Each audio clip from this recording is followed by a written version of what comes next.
I served in Cambodia early '92 to early '93 for the full 2 service periods for a year. My role in Cambodia was a field communications person, and we went there to provide field communications for the UN staff as they moved into the bush.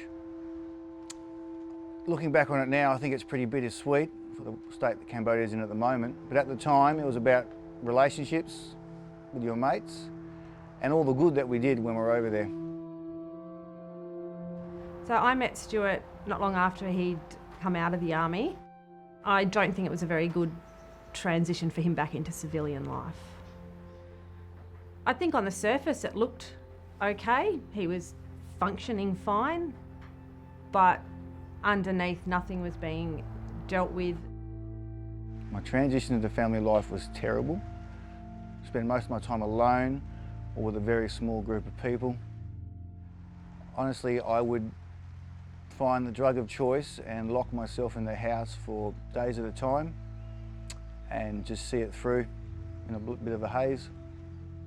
On a bad day, there was no Stuart there. He was shut down, uncontactable, couldn't have a conversation with him. There was no rationality there. Does any veteran return from war unscathed? No. You always come back with something.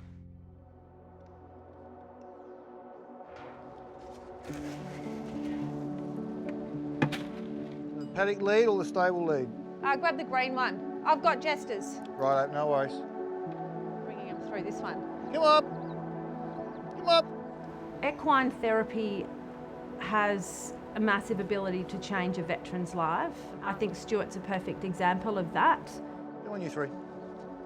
My wife introduced me to the horses, and I quickly discovered that, like mates in the military, horses don't put up with this shit.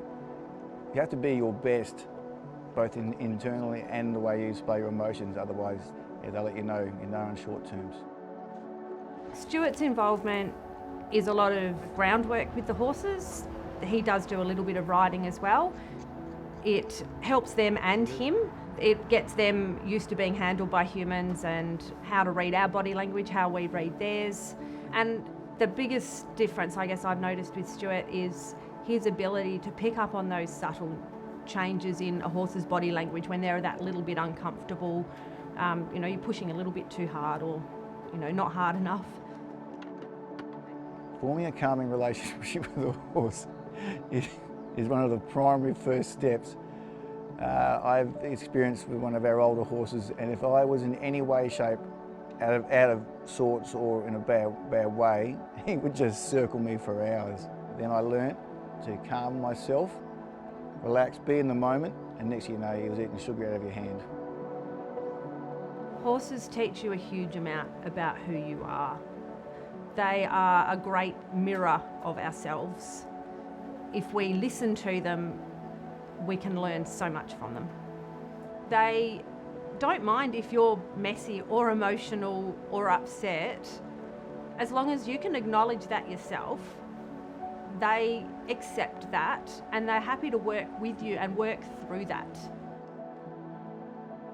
Being in the moment is just like being with your best mates. They don't judge you, they just want to be with you. Yeah, I think they do play a great role in bringing you back to normal life.